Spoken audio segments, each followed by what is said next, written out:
இயேசு உங்களை நேசிக்கிறார். இந்த நாள் வேதாகம தியானத்திற்கு உங்களை அன்புடன் அழைக்கிறேன். ஏற்ற சமயத்தில் சொன்ன வார்த்தை வெள்ளித்தட்டில் வைக்கப்பட்ட பொற்பழங்களுக்கு சமானம். நீதிமொழிகள் 25ஆம் அதிகாரம் 11ஆம் வசனம். தூங்கிக் கொண்டிருக்கும் ஒரு மனிதனின் கனவில் எக்காளம் ஊதும் சத்தம் கேட்டது. இயேசு கிறிஸ்து நியாயாதிபதியாய் நின்று கொண்டிருந்தார். மக்கள் சாறை சாறையாக வந்து கொண்டிருந்தனர். வழியில் தூதன் ஒருவர் நின்று கொண்டு சிலரை வலது பக்கம் போகச் சொல்லுகிறார், சிலரை இடது பக்கம் போகச் சொல்லுகிறார். மிக வேகமாக இந்த செயல் நடந்து கொண்டிருக்கிறது. வரிசைப்படி ஒரு மனிதனை வலது பக்கம் போகச் சொல்லிவிட்டு அடுத்தவரை இடது பக்கம் போகும்படி கையை காட்டினார். அந்த மனிதர் தூதனிடம் முந்தின மனிதனை, அதாவது வலது பக்கம் சென்றவரை சற்று நிற்கச் சொல்லுங்கள் என்றார். தூதன் காரணத்தை கேட்க அந்த புறமத நம்பிக்கையுள்ள மனிதர் சொன்னார், ஐயா, அந்த கிறிஸ்தவ நண்பர் 30 ஆண்டுகளாக என்னோடு சேர்ந்து பணியாற்றினார். என்னுடைய உற்ற நண்பன் கூட அவர். ஆனால் அவர் ஒரு நாள் கூட இயேசு கிறிஸ்துவை பற்றி என்னிடம் கூறினதே இல்லை. கூறியிருந்தால் என் நிலைமை இப்படி ஆகியிருக்காதே என்று கண்ணீர் வடித்தார். திடுக்கிட்டு விழித்துக் கொண்டார் கிறிஸ்தவ நண்பர்.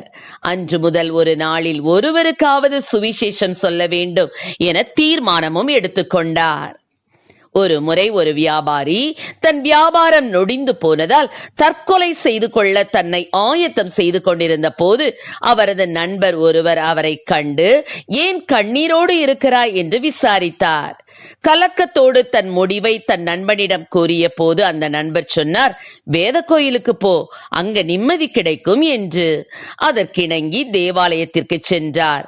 உள்ளே உட்கார்ந்து கண்ணீர் விட்டுக் கொண்டிருந்த அவரை பார்த்த ஒரு விசுவாசி அவரை போதகரிடம் கூட்டிச் சென்றார். பாஸ்டரும் அவருக்கு சுவிசேஷம் சொல்லி கண்ணீரோடு ஜெபித்து புதிய ஏற்பாடு ஒன்றையும் கொடுத்து அனுப்பினார். என்ன ஆச்சரியம்! தற்கொலை எண்ணம் அடியோடு மாறியது. பெரிய நிம்மதி பிறந்தது. அன்றிலிருந்து கர்த்தரை முன்பாக வைத்து ஜெபித்து வியாபாரத்தை தொடர்ந்ததால் சில மாதங்களிலேயே வியாபாரம் செழித்தது, கடன் அடைப்பட்டது. வேத கோயிலுக்கு போ, அங்கு நிம்மதி கிடைக்கும் என்று ஏற்ற வேளையில் சொல்லப்பட்ட அந்த வார்த்தை அழிவிலிருந்து ஒரு ஜீவனை காப்பாற்றியதல்லவா?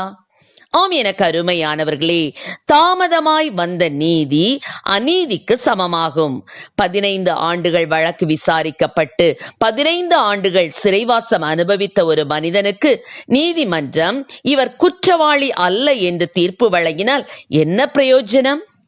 கிறிஸ்தவர்களாகிய நமது தாமதம், ஏற்ற நேரத்தில் சொல்லப்படாத சுவிசேஷம் அநேகரை ஆத்தும மரணம் அடையச் செய்து நித்திய நரகத்திற்கு தள்ளிவிடும். எனவே இன்றே ஒரு தீர்க்கமான முடிவெடுங்கள். வீட்டுக்கு அருகில், வேலை ஸ்தலத்தில், பள்ளியில், கல்லூரியில் அருகில் இருப்பவர்களுக்கு சுவிசேஷம் சொல்லுங்கள். இதுவே உங்கள் வாழ்வில் நீங்கள் செய்யும் சிறந்த செயலாக இருக்கும். அது அவர்களை நித்திய அக்கினியிலிருந்து காப்பாற்றக்கூடிய ஏற்ற வேளையிலே சொல்லப்பட்ட வார்த்தையாக இருக்கலாம். கர்த்தர் நம்மை ஆசீர்வதிப்பாராக. ஆமென். ஜெபம். எங்களை அதிகமாய் நேசித்துவல் நடத்திய எங்கள் அன்பின் பரலோக பிதாவே, அப்பா, உம்முடைய கர்த்தாவே, பிள்ளைகளாகிய ஒவ்வொருவரும் ஆண்டவரே ஸ்தோத்திரம். அப்பா, உம்மை அறியாதவர்களுக்கு ஆண்டவரே ஸ்தோத்திரம். அப்பா, உம்முடைய நல்ல சுவிசேஷத்தை அறிவிக்கக்கூடிய கிருபைகளை கொடுப்பீராக ராஜா. அவர்களுடைய வாயிலை வார்த்தைகளை போடுவீராக ராஜா. பேசுகிறது நீங்கள் அல்ல, பிதாவின் ஆவியானவரே என்று வசனத்தின்படி கர்த்தாவே ஏற்ற ஆண்டவரே ஸ்தோத்திரப்பா வேலைக்கு ஏற்ற கர்த்தாவே ஸ்தோத்திர வார்த்தைகளை சொல்லி திடப்படுத்துகிற, ஆறுதல் படுத்துகிற வார்த்தைகளை சொல்லி ஆதாயம் பண்ணக்கூடிய கிருபைகளை கொடும். ஆசீர்வதியும். இயேசுவின் நாமத்தில் ஜெபிக்கிறோம் நல்ல பிதாவே. ஆமென்.